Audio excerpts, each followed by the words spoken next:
Hey guys, my name is Mitsumiyo, and lately I've been hearing that mouse and keyboard is becoming a serious issue on console, and it's giving players an unfair advantage. Especially at higher ranks, if you want to be competitive, a lot of people feel like it's almost getting to the point where it's required to use a mouse and keyboard to actually do well and rise through the ranks. And so what I wanted to do today is talk about what this actually is it giving players an unfair advantage, is this cheating, and what can Ubisoft and other game developers do about this and hopefully resolve the issue. And so first of all, I think a lot of people are under the misconception that you can just simply plug in a mouse and keyboard into your console and you'll be good to go and you'll have the precision of a mouse. And while Microsoft, I believe, has added in support for some games, you have to have the game developer actually write off on it. They have to agree that their game is actually going to support that functionality. And so for something like Rainbow Six Siege, that's not actually the case. You can plug in this hardware, but it's not going to do anything. Where it really comes into play is with third-party hardware, like the Zim, for example. The Zim in particular, the way that it works is that essentially you're using mouse and keyboard, but the console itself thinks you're using a controller because essentially you are using a controller. The way it works is that it takes the sensitivity and input that is available for a controller, but allows you to use that with a mouse and keyboard. What this means in the grand scheme of things, to kind of make it easier to understand, is that you're limited by what a controller can actually do.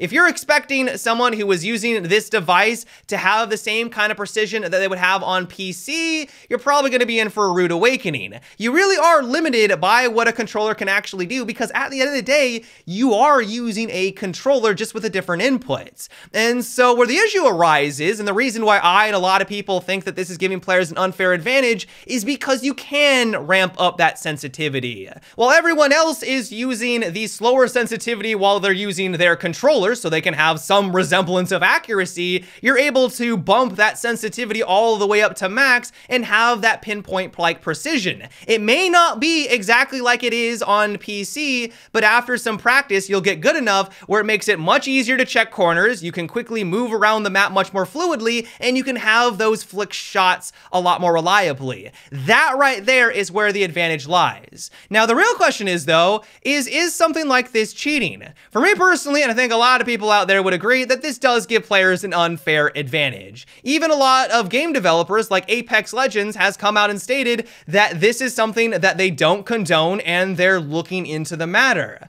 But what can they actually do to solve something like this? Back in October 2018, a lot of people were thinking that Fortnite was going to be the first developers to tackle this problem. They came out with an update, and then after that, a lot of people that were using the Zim were no longer able to play the game. Those people that were using a mouse and keyboard were getting the message that their input device was no longer compatible and that they needed to plug in a controller if they wanted to play Fortnite. So a lot of people are assuming that yes, Fortnite finally figured something out and that this would apply to all other major games out there.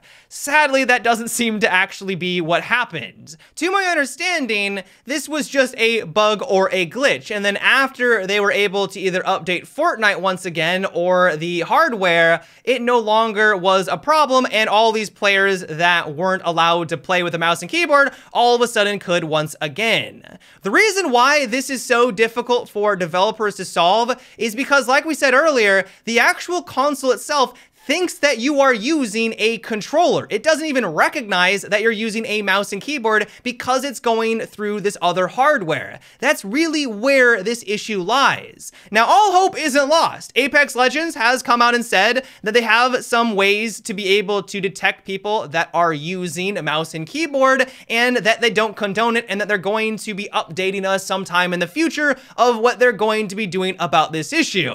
Now, one theory that people have on how Apex or someone like Rainbow Six Siege could solve this problem is the limitations of using a keyboard. Because with a controller, you have the 360-degree movement of using the thumbsticks, that isn't something that you can achieve with the WASD movement of a keyboard user. You can only strafe left, right, and move up and down. And so the theory is that you should be able to identify who is using what kind of hardware based off of said movement. If they're not getting that 360-degree movement that you would expect someone to have with a controller, then more than likely they're using some sort of other third-party hardware. Now you might be thinking, okay, great. If that's all that's needed to be done, that seems fairly simplistic. Why haven't any game developers done anything about it? Well, one issue that comes up is the disabled community. There are people out there that simply have to use this third-party hardware to be even able to play these games. Now, obviously, this doesn't apply to everyone,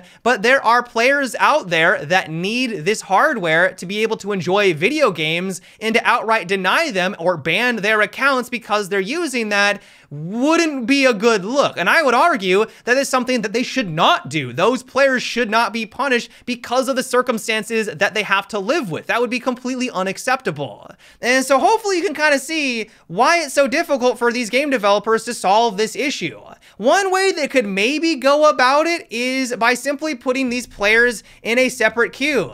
If you have the technology to be able to identify what kind of hardware they're using, which it sounds like is very difficult for them to actually achieve, but if you can do that, then separate that player base. That way it doesn't matter their circumstance. It could be someone who's just simply trying to play the game because that's the only way they're able to do so, or there's someone trying to get an advantage. They're now on a level playing field because they're all using mouse and keyboard, while everyone else is in that separate queue using a controller. Now, sadly, that's not a perfect solution. It has its own host of problems. Firstly, you need to be able to have a concrete and reliable way to be able to identify who is using what. If you're wrong and you put a person who is using a controller against everyone else who is using mouse and keyboard, then obviously that is going to ruin their experience. There's also maybe just simply not enough people that are actually using this hardware to justify its own separate queue.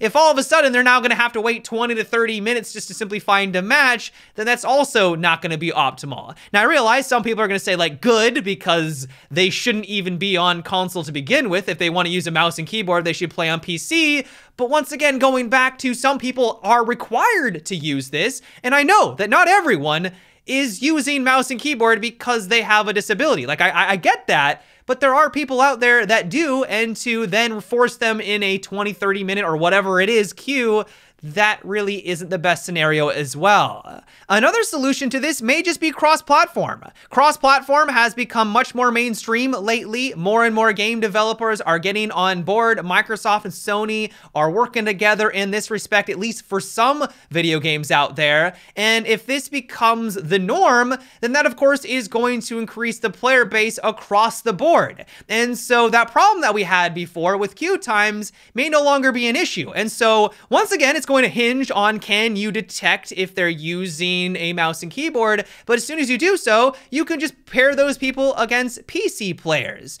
Problem solved, at least for the most part. Now, granted, games like Rainbow Six Siege or Apex Legends then would need to become cross-platform, which is another hurdle that they'd have to overcome, but that is a distinct possibility.